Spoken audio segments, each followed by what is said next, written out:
Councilmember Antonio Reynoso. I want to thank just one of my favorite people who worked hard pre-COVID, and I have been on maybe 7,000 Zoom conferences with her over the last 11 weeks. My president, the Borough President of Manhattan, Borough President Gail Brewer, who's here. She's the best. I want to thank my good friend Andrew Ridgie from the New York City Hospitality Alliance. We worked on so much together even before COVID, but especially during the last 11 weeks as we've been trying to do everything we can to help restaurants and bars and nightlife and the important small businesses that really make up the fabric of New York City. I want to thank Jeffrey Garcia, who's with us from the New York State Latino Restaurants, Bars, and Lounges Association. And I want to thank William Padilla from Mamajuana Cafe. And I also want to thank Melba Wilson from Melba's in Harlem, an institution. And Melba and I did a press conference a few weeks ago talking about the delivery fee for third-party apps and making sure that small businesses are treated more fairly. Melba is the president of the New York Hospitality Alliance, working with Andrew on behalf of restaurants and bars all across New York City. So thank you, Melba, again for doing this together. I'm really excited to be here this morning, and I want to dive right in because we have to wrap this up before noon because Antonio and I have the council's pre-stated press conference, and then we have our virtual stated meeting of the city council today. As New Yorkers, we have so many things to brag about, but I think that our city's amazing and diverse restaurants are really at the top of everyone's list, which is why we must do everything we can to help this iconic, diverse, and now struggling industry get through this incredibly painful and difficult time.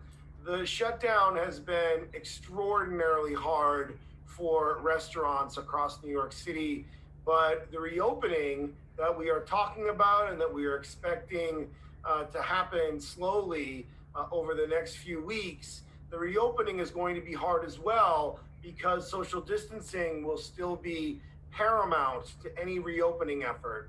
And today we are introducing legislation, again, sponsored by Councilmember Reynoso and myself and other colleagues, that would create temporary outdoor dining permits so that restaurants and bars across our city can get back to business. The bill would also require the Department of Health and Mental Hygiene to create safety guidelines to ensure that establishments follow proper social distancing and cleaning protocols, so people that are dining out and also workers that are working there would know that it is safe. We have to start this work right now. We should not wait any further because we want to be ready for when it's actually possible to do this type of work, and we have to get it right. Again, this industry was hurting before the pandemic hit, and now it's hurting even more. And this industry and restaurants are really a part of our identity as New Yorkers. So I want to keep this short, but I will close by saying that this bill is for all restaurants. We want restaurants to be able to serve on sidewalks and streets or plazas, but also in parking lots, if that's more appropriate for its location. We know that what it is like in Councilmember Reynoso's district in Williamsburg is not the same as it is on the North Shore of Staten Island. And we want to be nimble and adaptive to how the city streetscape is different across all 5 boroughs. This is a diverse city. We know that a one-size-fits-all solution won't work. We also know that it can be expensive and time-consuming to get a sidewalk cafe license. This will make it easier for everyone to serve customers outside, not just those who can afford architects and lawyers to cut through the red tape and bureaucracy. We love this industry. We know that it is critically important to New Yorkers and to our economy to get this industry up and going again. And we're going to do what it takes to keep it going at a time when it needs our help. So I know that Councilmember Reynoso, of course, agrees with me on this. We're doing this together. I'm really proud of him.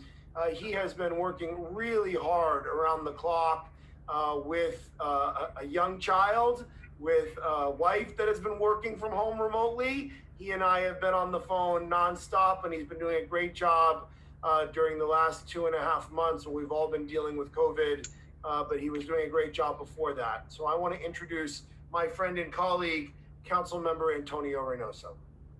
Thank you so much, Speaker Johnson. I just want to say, Corey, it truly has been a joy to work under your leadership in the City Council in the 6 years before the pandemic and during the pandemic. I really feel like the questions that we have related to equity and really supporting communities that are most affected, Black and Brown communities, that you've really allowed the Black, Latino, and Asian members of the council to step up and kind of like speak to what is important in their communities.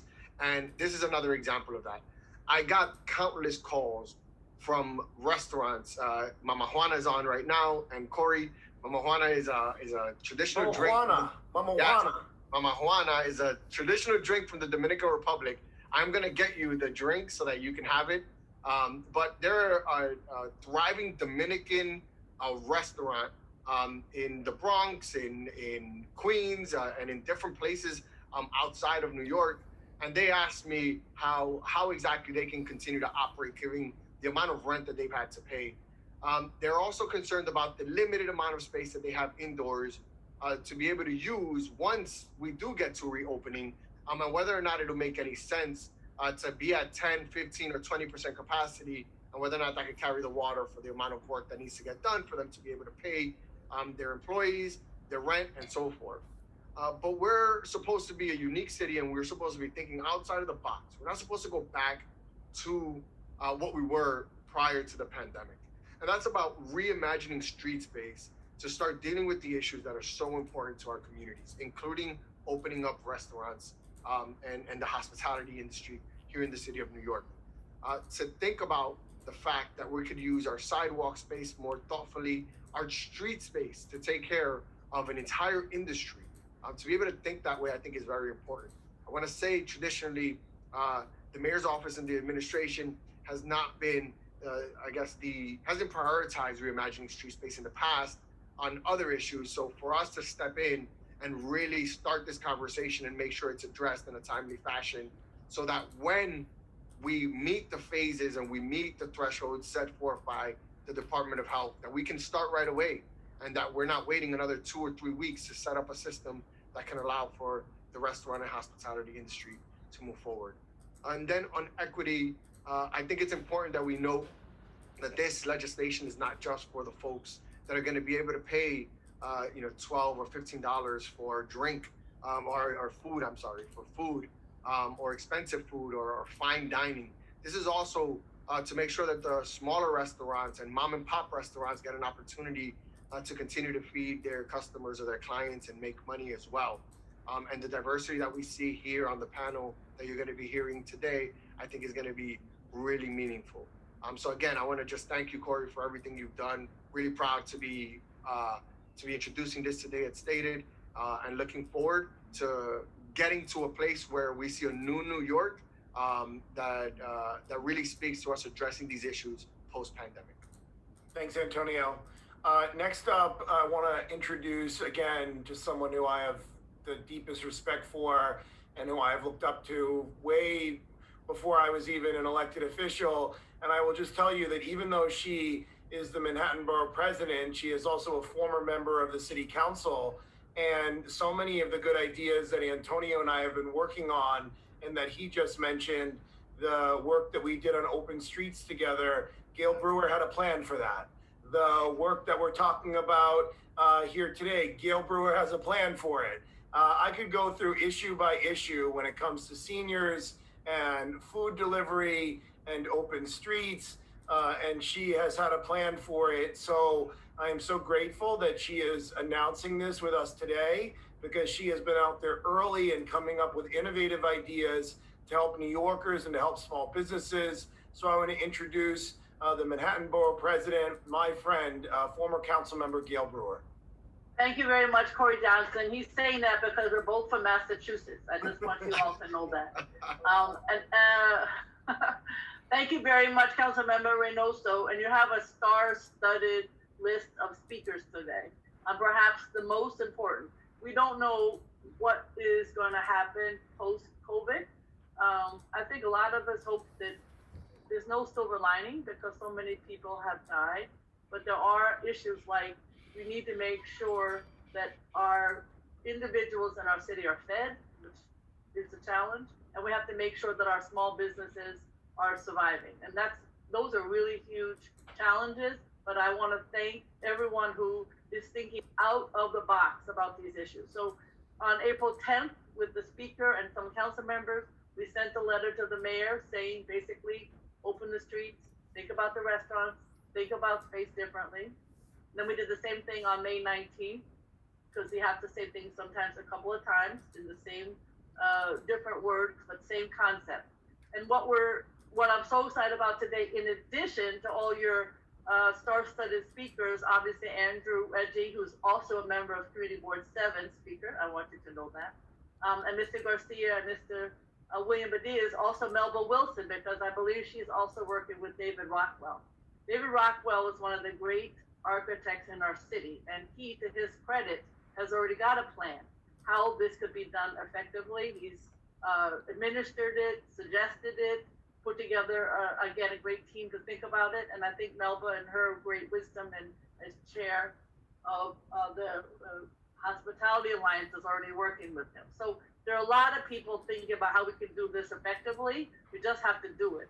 And I think that it's such a great step, this legislation, and you should be extremely commended for moving it forward. Obviously, we know that if we want to keep our mom and pops, as Councilmember Reynoso suggested, everyone knows me, I don't like chains, I'm going to be honest with you, but I'm worried that some of these storefronts could be gobbled up by them if we don't do what is being suggested by your legislation. We have to attract customers in a safe fashion. And if, in fact, there aren't safety protocols in place, the customers won't come. And one way to do that is to have the space. We don't want the bureaucracy. Obviously, in addition to space, we have to think about the State Liquor Authority and any challenges that they might present. We have to think about all the issues of an outdoor cafe.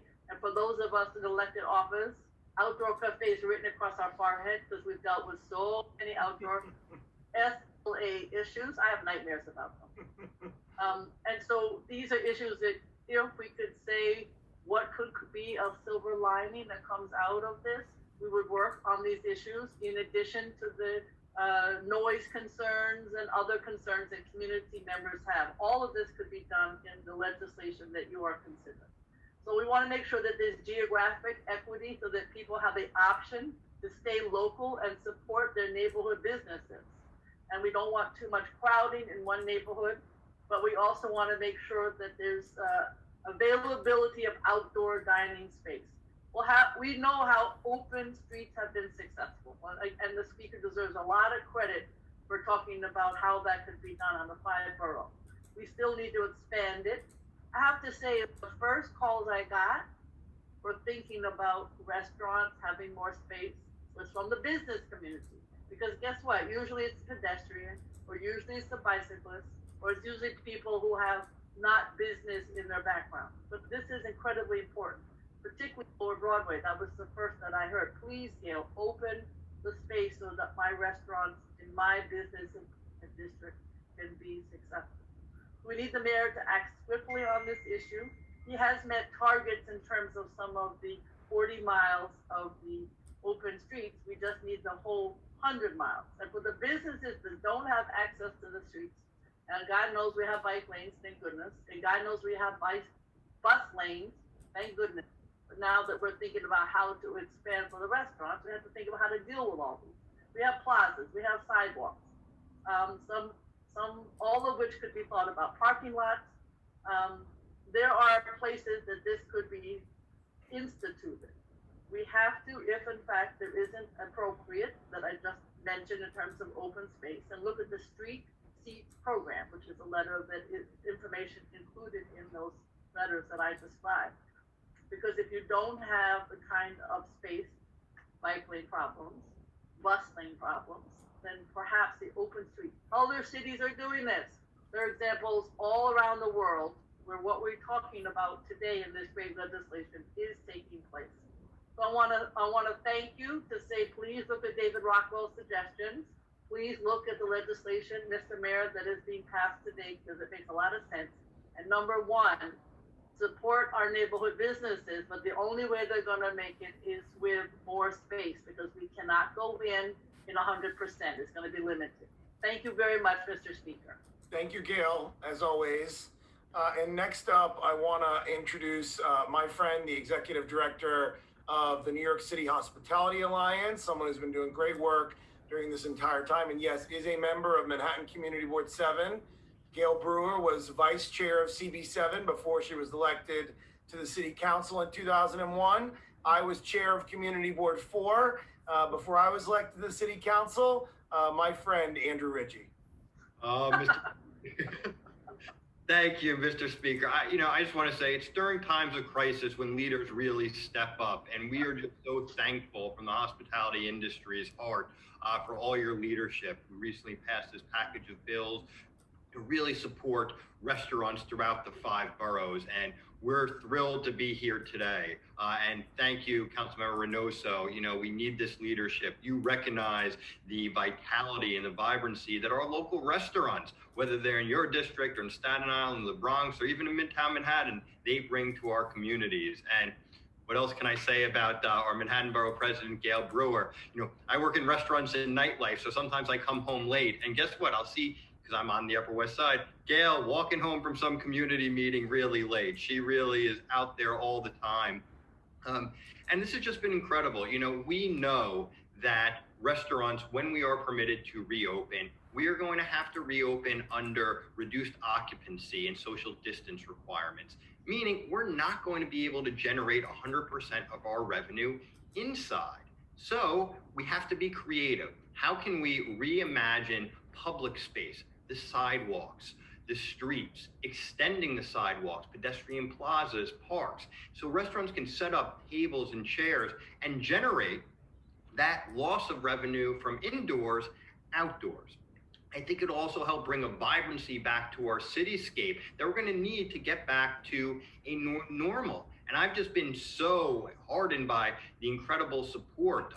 Recently, other members, Councilmember Keith Powers and many others, sent a letter to the mayor. I've been contacted by community boards, business improvement districts, just people that live in the neighborhood, all saying what a wonderful idea this is. In fact, Community Board 7 just passed some resolutions through committees supporting this concept last night of getting restaurant space outside, because the total economy of New York City will not recover unless our restaurants and our bars are at the core of that recovery, because we are vital to not only the economic footprint, but the social landscape of New York City. And passing this legislation, which we urge the mayor to get on board and get this done, because restaurateurs need to have plans so they know what to do, how they can do it, when it's time to do it.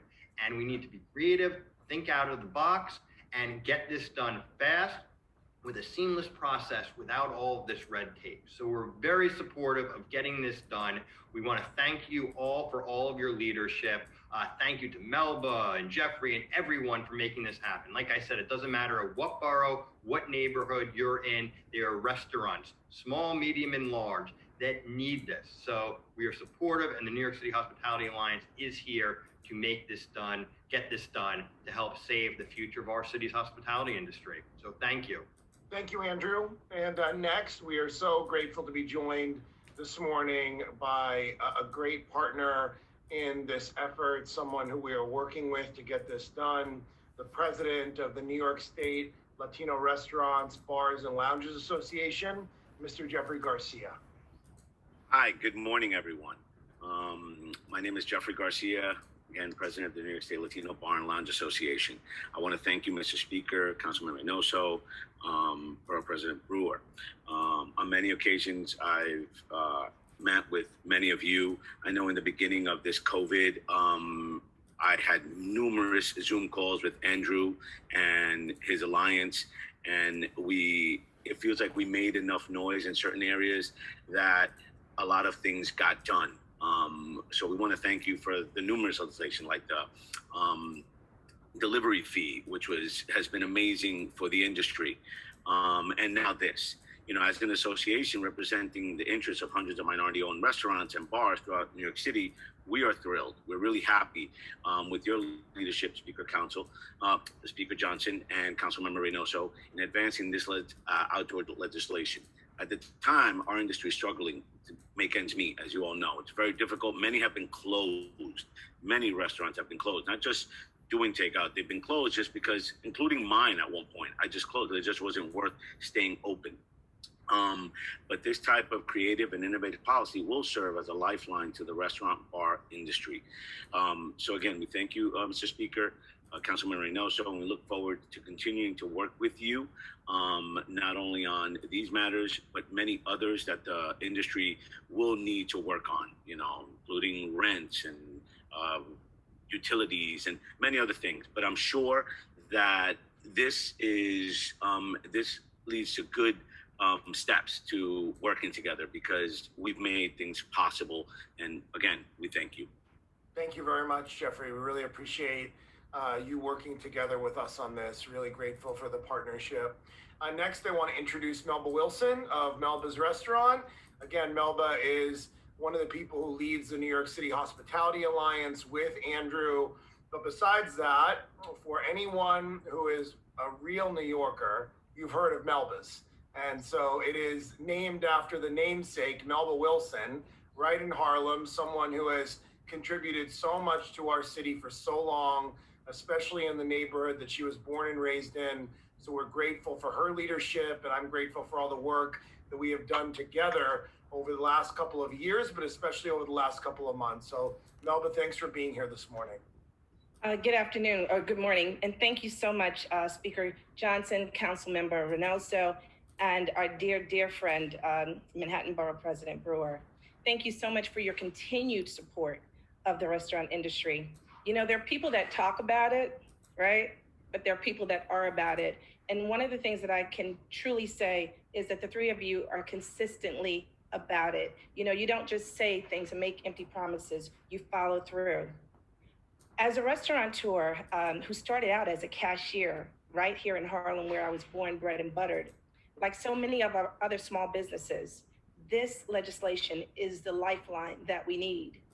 I look around, not just in Harlem, but in the other boroughs. I speak to other restaurant owners, and yes, a lot of them are closing their doors, have closed their doors, and up until now did not know how they were going to make it.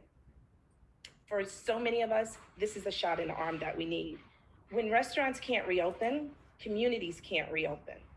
So when a restaurant dies, it's not just that physical space, it's a domino effect. It's the farmers that die, it's the produce farmers, it's the vineyards, it's the delivery people that drive the trucks. We put so many people out of work. With this legislation, it's going to help to bring back jobs to our communities and to so many other communities. We are looking forward to rebuilding the city's economies while protecting the health and safety of our customers. We started working with the Rockwell Group on preliminary designs that we're super duper excited about. And we're excited about these designs because they offer immediate help and relief, and it'll bring back jobs to our community. David's proposed solution is adaptable, scalable, and affordable. And he's also doing the work, he and his team are doing the work pro bono. I really look forward to working with all of you on this legislation, and I want to say thank you. Thank you, Melba.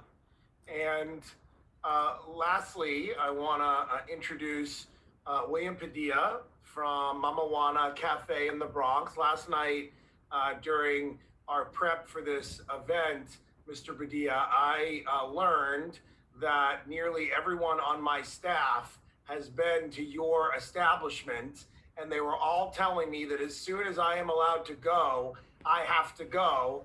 So I can't wait to do that once you are open, and I will sit outside on the sidewalk, 6 feet apart in an appropriate way to celebrate how we are getting up and going again. So I want to thank you for being here today. And I want to introduce Mr. William Padilla, the owner of Mamajuana Cafe in the Bronx.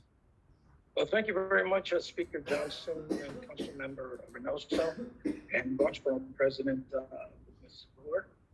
I appreciate your time and your strong leadership, and proactive leadership is what we need prior to the commencement of opening. We need to start doing things now.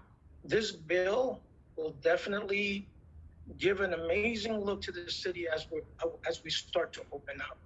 I have an outdoor cafe now, and it's approximately 6/12/24. The outdoor cafe gives a great look to the community. People drive by, they see activity, they see people going out, and I think it's a great look. It's a great look to see the city coming back, to see people going back out and eating. Within the parameters of your bill, I would ask you that, because I do have an outdoor cafe, and I would ask you that you allow expansion of the parameters, of the legal parameters of businesses that do have outdoor cafes established already by permit. So we do have restrictions, be it as it may, according to how far the buses are, this and that. So I would ask with your bill that you include expansion of existing legal permitted outdoor cafes. The relief for the permits is a great thing. You know, the payments for my outdoor cafe are almost $5,000 a year. That's going to help. You know, again, I think it's going to be a great look. We do have a slippery slope moving forward. Nothing's guaranteed. You know, restaurants operate on small marginal profits. And we do need an aggressive approach in order for us to best succeed. You know, I truly thank you for your time. I appreciate all the political movement that's being done here and everything that's going to help us enable. You know, these say restaurants are the movers and shakers of the community. You know, we stimulate the economy. Small businesses as mine, we pay phenomenal dollars into the coffers of the state and the city. So it is imperative that we succeed. And everything that you can do in your powers to make that bill go through, you know, we truly appreciate it. We are in a group of 300 restaurants. We share each other's pains and challenges, and we share ideas, how to move forward. Many have gone out of business. There's been a lot of restaurants already gone. So thank you for your time, and we appreciate all the energy and efforts that you're putting into this bill. Thank you, William. So now we're going to open this up for an on-topic Q&A. We have another press conference at 12:30 where we will take off topics. So there's a lot of interest on this virtual press conference today. So if people could please keep it on topic on this issue. And I'm going to turn it over to my communications director, Jen Firmino, who will let us know who has questions. Okay, the first question is Sean Sharigian from the Daily News. Good morning, everyone. Good to see you. Question for Speaker Johnson and Councilman Reynoso. The mayor has said that he's going to do some kind of plan for restaurants, and I think has aired the possibility of including, service on streets. So how should people interpret this legislation in light of that? Do you feel the mayor has been moving too slowly? Also wanted to ask about the DOT's role here. I know that they were responsible for the street reopening plan in a lot of ways, but there's been criticism about the pace of that and exclusion of some neighborhoods. So I guess, for this plan to open restaurants, to expand service of restaurants, are you confident in being able to work with DOT on that? And if you could say some more about exactly what role the DOT will play, that'd be great. Thank you. Antonio, do you want to start? Yes. So I'm gonna do my best, Corey, and then you can take it on. Look, when it comes to open space and just streets in general, I personally don't have the confidence that the mayor has really been an outside the box thinker about rethinking street space. So I think it's important for us to initiate this conversation and make sure that we impose guidelines by which he would need to start having the conversation in a serious way. I do think that the leadership in the Department of Transportation, such as Patty Trachtenberg and company, do know, are the experts and know where exactly these things would work. And I'm encouraged by the work that they've done since we passed our bill related to, or passed our work, or negotiated the work for our open streets as well. So I do think that we need to, that we as the city council need to make sure that we're encouraging the mayor to think outside the box with the streetscape that we have currently in the city of New York. Sean, I mean, just to give a brief explanation of DOT's role in the bill, and then I'll turn it over to Gail if she wants to say anything on this, is the way the bill works is DOT would identify open spaces, sidewalks, streets, plazas, where outdoor dining would be appropriate and where street users would be properly protected. Then the Department of Health would create safety guidelines to ensure that establishments follow proper social distancing and cleaning protocols. The food establishments, the restaurants, the places that would be applying for these permits, they could submit an application to the Department of Consumer Affairs to operate an open space identified by DOT, or if they are currently zoned for a sidewalk cafe, for a spot on the sidewalk. And then restaurants could also operate in privately owned spaces like parking lots, so long as they have permission from the owner. The program would expire on October 31st of this year, or when social distancing requirements are lifted, whatever happens sooner. I think we clearly in the council have been pushing the administration to go farther, to go quicker, to think outside the box, to be innovative, to try to do everything we can ahead of the curve to help small businesses, to help restaurants. And we need to do this planning now. We cannot wait until we're already into phase 1 or phase 2. They should already be having interagency meetings between DOT and DOHMH and the Hospitality Alliance and Jeffrey Garcia's organization, the New York State Latino Bars, Restaurant, and Lounge Association. They should be having these meetings now, well in advance of when this would actually happen, so that you can work through the kinks. And as Gail Brewer could introduce them to David Rockwell. She's friends with David, and they should be talking to David Rockwell about his ideas on how to implement these things. We believe that the administration should be doing this work now, and we hope that this piece of legislation and even the conversation around it, pushes them a little bit to actually start to engage in that way. Gail, did you want to say anything? Two quick things. First of all, I think it's always good to have a law, because the mayor could, and he probably will, with DOT, get around to doing some of these innovative ways of working with the restaurants. But having it in a actual legal is important, I think, for the second reason, which is I've been working with all of our 12 community boards, as you know, during this entire pandemic. They all have Zoom, they meet, etc.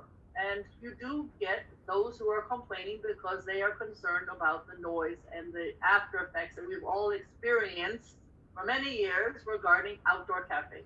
So if it's a law, then we have a better chance of working with those who are understandably have issues to say that's the law, let's work together. We want to save our small businesses. So I think there are actually two reasons to make sure that the law is passed. We need a law, and we need to have some criteria with which to work so that we can in fact deal with concerns that might come up. Thanks, Gail. Jen? Okay, next up we have Nolan Hicks with the New York Post. Hey everybody, how are you? Hi, Nolan, you're a little muffled. Well, let me see if I can't sort that. Give me 2 seconds. You're better now. Is this better? All right, my apologies.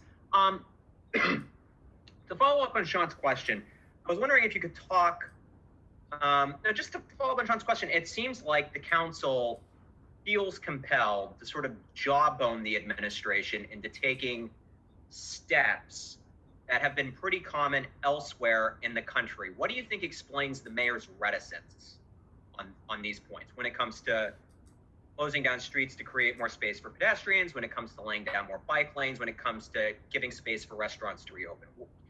what in your mind explains the mayor's reticence on these points? You know, there is always a conversation around New York's exceptionalism, how we are an exceptional place with exceptional people and how we're the greatest city in the world. But sometimes I think this administration uses our exceptionalism against us and says, because we are so different, because we are so unique, we can't do these things that other cities around the United States and around the world are doing. I think we look at it in the opposite way. We think that you should tap into that creativity.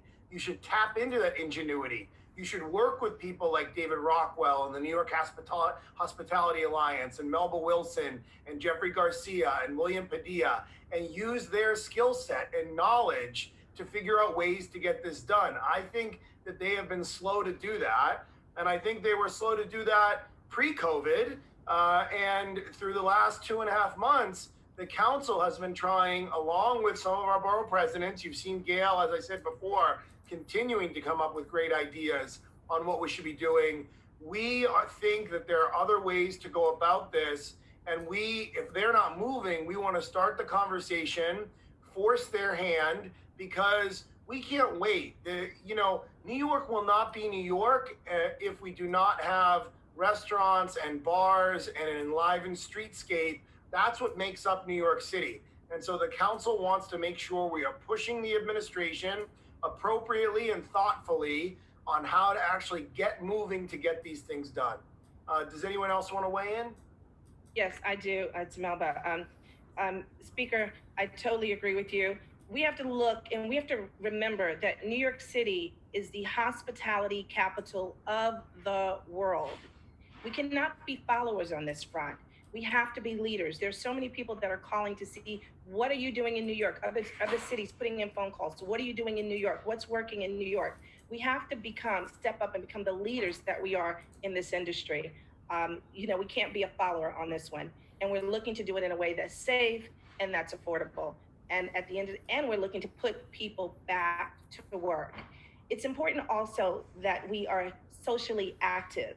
When you look at the detriments of not being socially active, it's a hindrance to so many around us. So I think it's also important that we focus on being socially active and the help that will bring to all of us as well. I'll just end, Nolan, by saying if Cincinnati can do this, no offense to Cincinnati, New York City can do it. If Lithuania, I don't know if anyone on this call has ever been to Lithuania. I haven't been to Lithuania, but Lithuania, Gail has been, of course. Oh God. If Lithuania can do this, one of the smallest countries in Europe, New York City can go about doing this. Airport, Lithuania airport. Thank you for clarifying that. Okay, who's next? Well, if I could just ask a follow-up, if that's all right. Go ahead, Nolan. Go ahead. Yeah. Why do you think, we're 3 months into this, why do you think we don't have a comprehensive plan when it comes to reopening restaurants, when it comes to streets, and London and Paris can?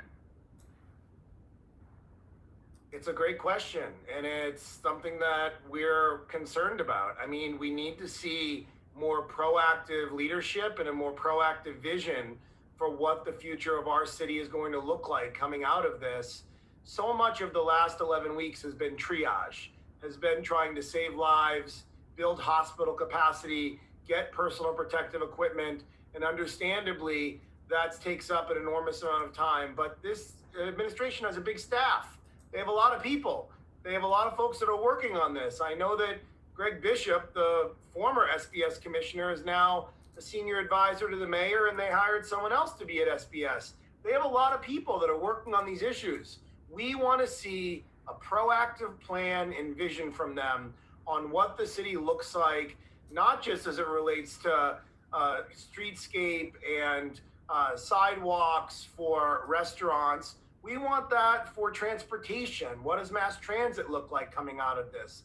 We want to see that as it relates to what schools will look like potentially in the fall. We want to see that on what parks are going to look like and playgrounds once they can potentially reopen.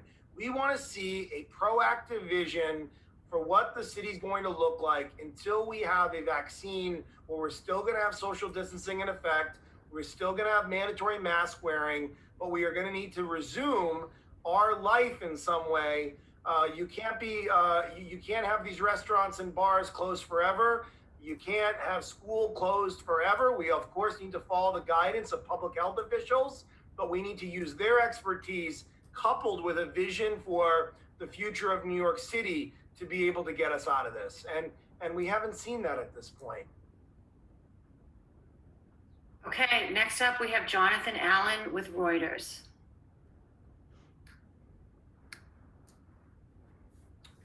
Jonathan, I think you're on mute. If you could unmute, oh, there you go. Am I audible now? Yep, you are. All right, well, thanks for this. Another question really about the differing perhaps timelines between you and the administration. I know the mayor yesterday emphasized that reopening restaurants is not part of phase 1. I think it's part of phase 3, in fact, and it's not really clear when that might roll around. Is the idea of this to really accelerate it, at least the outdoor dining aspect, into being part of phase 1? I mean, when do you expect this legislation to pass, and do you expect it to be a part of dragging it forward into phase 1, basically? We're going to work on this legislation in an expedited way. We worked on the previous bills that were passed a couple of weeks ago that related to small businesses, that related to restaurants, and small business across New York City. We got those done in a matter of 2.5 weeks from introduction to actual passage, which is very, very quick in the city council for it to happen that quickly. We're going to work on this bill in a similar expedited way, again, because we want there to be a plan. I don't think that this is not about getting restaurants to open in phase 1. Of course, we want to do this safely. We want the staff at restaurants to be safe and customers to be safe, and people won't go out and start dining unless they feel like it's going to be safe for them. So I believe it will still be part of phase 3, but part of this is about planning, having the conversations, talking to the industry associations and restaurants and community boards and elected officials and all the stakeholders through interagency department meetings with DOT and the Department of Consumer Affairs and the Department of Health and all the folks that work on this issue. So that's the way that I'm thinking about this as it relates to the timeline and as it relates to what phase this would be in. I want to clarify, when do you have a rough sense of when you expect us to be in phase 3, and will the weather still be warm outside? I don't have a sense of that. You know, the metrics that we've been using on reopening have been determined by the governor, and they have the dashboard on the New York State website that has the 7 metrics. New York City has met 5 of those metrics. The final 2 that we have not met at this moment are hospital capacity, bed capacity, where the metric says we need to be at 30%, we're at 28%, so we're almost there. And the final metric is on contact tracing, having enough contact tracers per capita of the population. And I think we will be there in the next couple of weeks, given the number of contact tracers that are being hired and that are starting on June 1st, which is just in the next few days.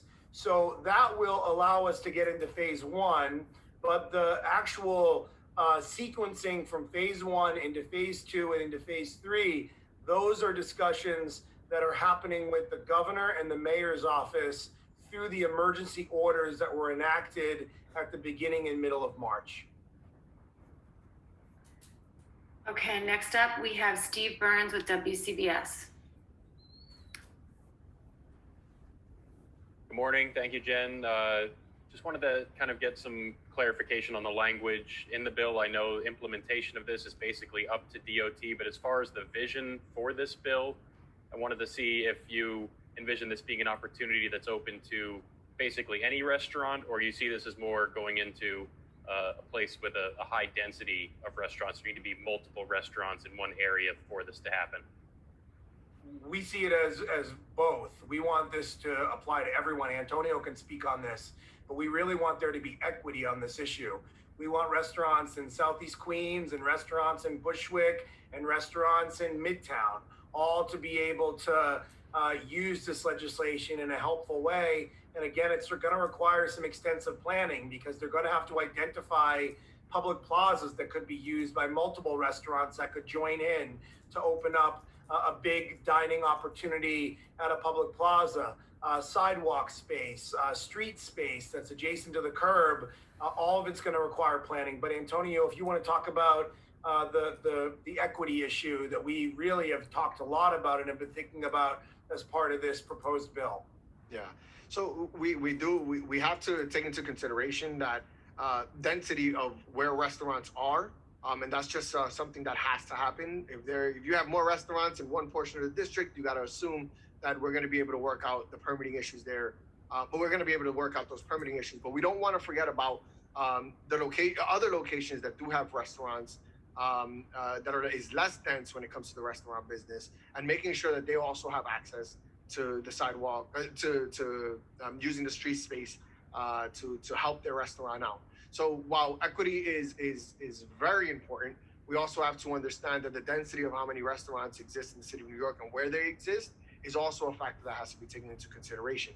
But that's why we're also leaning on the Department of Transportation to really help guide us in this as well. We're not trying to unilaterally dictate what the administration has to do here. What we're doing is setting guidelines to have them to start the conversation in an appropriate timeline. What we don't want is to get to phase 3 and have to wait 2, 3, or 4 weeks thereafter for the plan to happen and hold the restaurants another 3 weeks without knowing how exactly they're supposed to open with phase 3. And Corey, correct me if I'm wrong, but we don't necessarily know what phase 1 looks like to this date, or what phase 2 looks like. And the only times we've seen some guidance has been not a proactive approach, but a reactive approach, for example, on Memorial Day, and how the beaches are going to be used and so forth. And we don't want to be reactive. We want to be proactive. And I think this is setting the table to allow for that type of conversation to happen. Gail, did you want to weigh in on this? No, I appreciate it. I think the issue is I sit on the governor's recovery, and we're talking about retail today and transportation tomorrow. And so I think there is some thought process going into what should happen. But the last thing you want is to have this done without a plan. And these, just relaxing the SLA issues and this, we heard earlier from the Bronx, figuring out how to, with an expanded outdoor cafe and working with the communities. These things take time. You can't do this overnight. And we want to do it right. And that's why your legislation is so perfect. And Andrew, do you want to talk about all 5 boroughs and the thoughts that have gone into working with restaurants of all sizes in every part of the city? Absolutely. Thank you. Yeah. So really, we have all different restaurants of all different types of shapes, sizes, cuisines, and different capacity. And that's why we really need a framework that's going to allow these different types of restaurants to participate in this. I think I said in my comments earlier, in some places, if you have a large cluster of restaurants and you can do it, perhaps it makes sense to close down a whole street. In other areas, you may use just part of the street and extend the sidewalk. In other areas, someone may have a parking lot right next to the restaurant, or another open space that could be used. So it's really about being creative. And one of the challenges this crisis has brought upon the restaurant industry is there is so much uncertainty. And what can really help business owners right now is having some sense of certainty of when we are permitted to open, these are the things we're going to have to do. Because like we said, time is ticking and the weather is beautiful. So the sooner that restaurants can get open outdoors in a safe manner is going to be critically important. And not to get too much off topic, but we're talking about people getting their jobs back. We're talking about generating sales tax revenue for the city. And I know we're going to need that. So this is so important to make sure that no matter where you are, what borough, what neighborhood, there is a really good opportunity for you to be able to participate in a capacity that makes sense for you. And that's why the framework is so important and the planning must occur now. So when we are permitted to reopen, boom, we have the information and we have the system and process in place to get these businesses open, these people employed, people eating, generating sales tax revenue, and getting our city back to whatever the new normal will be. And Jeffrey or William, did you all want to say anything on this? You guys, William, you have a restaurant, of course, in the outer boroughs, and Jeffrey, you represent a lot of restaurants that are outside of very dense neighborhoods like in Manhattan. Yes. Hi, how are you? Yeah, and one of our members is William and has a great place, so you definitely should go, Speaker. Yes, a lot of our members are definitely excited about this. They feel that they need something to start generating some revenue because they've been closed. And even the ones that are just doing takeout and delivery, obviously this will add to that revenue that they so desperately need. I think the good thing long term that comes out of this is that many places do not have or didn't have sidewalk cafes. So this could be something that that's going to be new for them. And once this is all over, maybe it's something that they start exploring and maybe keep for many years to come. Which what will happen is also generate even more coffers to the city, because now you're going to have more folks saying, you know what, can do this. Maybe they didn't realize that it was something that they can do. They'll realize that they can do it now. It worked for them. It can generate more money. It can bring more people to their place. And that will, in turn, you will see an influx of next year and the years to come of more restaurants and bars applying for these permits. Obviously, one of the biggest worries for the members is, one, how to apply, and the timeline from applying to actually receiving it. And the cost. Obviously, there may not be a cost because there's no fee, but do they need to get an architect involved? Do they need to get, other folks involved? And what parameters will they be able to have within the square footage that they have outside? And one thing I think we should look at is we should look to other cities and what they've done successfully to be able to do these things and use them as a template. On a quick anecdotal, Speaker, yesterday, just so happens I was in Newport, Rhode Island, and it was amazing to me how they started doing the outdoor seating. They're not open up for indoor seating yet. Apparently, that's next week. But how well they managed the outdoor seating. Everything was basically outdoors and was being done through reservations only. You could see the frustration though, because there was so many people around the city and it was a beautiful day, and how so many people wanted to go in and they just couldn't really help everyone. I could see that happening in New York City with our density and the amount of people that are really going to want to come out. But it was really nice to see how you could see people dining. Yes, you saw people using PPEs, obviously while they're dining, they were allowed to take them off. They were using, silverware and glassware. So obviously they have that in place.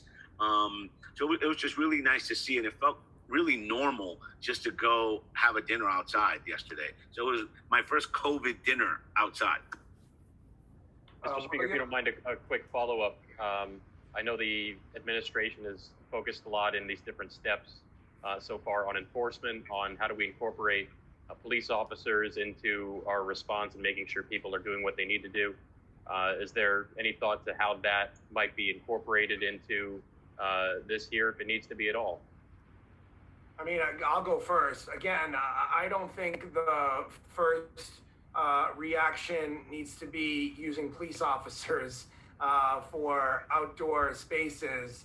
I think if you set up proper guidelines and you work with restaurants and you tell them what the guidelines are, nearly all of them will abide by it. Will there be some knuckleheads and some people that potentially don't do the right thing? Yes, but they're not going to want to see fines associated with them. So they will likely get into compliance with a warning, with someone coming and saying, this is not how it's prescribed that you operate. So the Department of Health has inspectors. The Department of Consumer Affairs has inspectors. I think we should go towards using people that are not police officers for these type of things, given some of the interactions that we've seen over the last 11 to 12 weeks in communities of color across New York City, and the over-policing, I believe, of those communities. Some of the incidents are, I think, indefensible. So we should not look at that as a first route of reaction. I think there are other ways, and if you give clear guidelines and guidance, you will get pretty broad compliance. So that's what I would say. Antonio, I know you have some strong feelings on this as well. Yeah, I agree with you, Speaker. At the end of the day, a failed policy and poor design is what leads to the need for enforcement. If we have good design and good policy put forth, then the police wouldn't have to be a part of it at all. And I do think we have experts that do this work already in DCA and Department of Health that can continue to do that work. Those are the folks that we would expect to go into restaurants and make sure that the food is being prepped well and that everything is safe and healthy and so forth. And those are the same people that we should be looking to do that work after. The police being a part of this would be a huge problem. But it seems to be something that the mayor always leans on. So we're hoping that considering the disaster that was the beginning of this outbreak and using police officers for social distancing helps us do better in the future about how exactly we're going to make sure people are compliant. Gail, did you want to say anything? No, it's fine. Okay. May I? Okay, thank you. In the interest of time, we'll do next up with Kevin Duggan, Brooklyn Paper, and then we'll go to Brian Pascas with Cranes. Hi, can you hear me? Yes, Kevin. Hi. Thanks for taking my question. I was wondering, it sounds like restaurant owners who aren't zoned for sidewalk seating have to wait for their street to be, or their sidewalk or their parking space to be designated by the DOT. Is there anything they can do to maybe advocate for the space outside their establishment to become part of this program if it's not zoned already for sidewalk seating? Again, we want to again work with these small businesses, but I also want to be realistic and clear-eyed about this, that our streetscape is so diverse across New York City that there are some places where the sidewalk is pretty wide, and those would be great candidates. There are some places where the sidewalk isn't wide, but you could use part of the street. There are some places that there's a plaza 2 blocks away or a block away or half a block away, and could you let a restaurant use that? Again, I don't think there can be a cookie cutter approach here. And so to answer your question, we should try to work with restaurants that are not currently zoned for sidewalk cafes, where they couldn't get this really quickly, but figure out other ways. Are there streets adjacent to them that would work in some ways? We need to be thoughtful about the unique streetscape in every community, but at the same time, be flexible and proactive to be able to meet some of the hurdles that an individual small business and restaurant may have, depending on their location and what it's like geographically outside of their indoor space. Okay, next up we have Brian. Oh, actually, no, wait. Yeah, Brian Pascas Cranes. Hi, Brian. Hi, guys. So my question is similar to that. It's how does the legislation take into account? How does the legislation take into account emergency vehicles and essentially people going into the streets and just the fact that you're going to need fire lanes too? Yeah, I mean, this is why it's important that we do the work with the Department of Transportation. They are going to be able to look at an entire street, what is near a firehouse, what is near a hospital, what is near emergency facility where you wouldn't be able to do something along these lines, or you would have to be a lot more careful. That's why we at the council are not saying, here are the streets where this needs to happen. We're saying there's an agency that has the expertise that has to consider these things all the time, and we want them to work with other city agencies, FDNY, Health and Hospitals, Department of Consumer Affairs, the Department of Health. There needs to be an interagency effort, a coordinated effort to address these very important issues that will come up. So that's why we put DOT in charge of coming up with the plan, because they are the agency that has the requisite expertise to actually make those determinations in a nuanced and thoughtful way. Okay, this will be our last question. If anyone had a question that didn't get answered, they can write into the council press office. It's pnycc@council.nyc.gov. And this is Pamela Silvestri from the Staten Island Advance. Pamela, when you're ready. Hi there. The Staten Island restaurant owners are asking if they can possibly open first, and will there be diminished taxes and considerations for restaurants considering the reduced occupancy? So the state oversees our taxes. The only tax that the city council has Any partial say-in is property taxes, but even that needs state authorization for us to change them. So anything related to sales tax or other taxes that are associated with restaurants, that is governed by the state legislature. And I have no idea if they're considering anything like that. Probably not, because the state's facing a more than $13 billion budget deficit, and the city's facing a $10 billion budget deficit. On Staten Island going first, we have to go with what the public health experts are saying on this. We need to do it carefully. It would be a disaster if we moved too quickly and then everything got shut down again. That would be a real travesty, and we don't want to see that. So we need to be guided by the public health experts that are advising the governor, who has put forward the regional metrics, which allow for the timing and the phases of the reopening. We want Staten Island to get back on its feet. We know that Staten Island has been hit really hard with a lot of loss of life.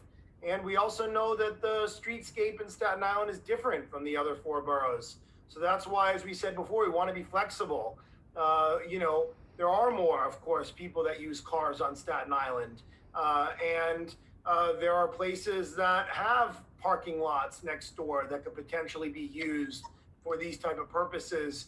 Again, that's why I think it's important that we don't come up with a cookie cutter approach, and we work with every individual business, neighborhood, and borough in a way that will make sense for them and set them up for success.